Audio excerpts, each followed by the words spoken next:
Hello! So, ayan po yung view ng hotel namin.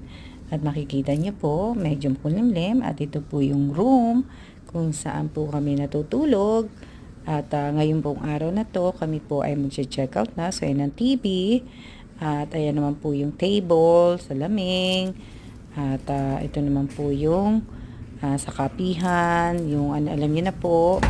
At ito naman po yung closet na kung nasaan po nakalagay mga tsinelas, wardrobe, kaya mga ganun po.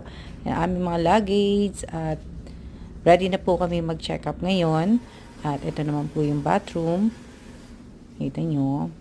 Hindi ko naman pinakita. Yan ako. So, ayan po ang bathroom. Madalian lang pong video. At ayan naman po si Kela nakatayo. At nakatayo lang po siya na steady. At ayan naman po ako. At ako po ay magsisiya-siya na po sa inyo. See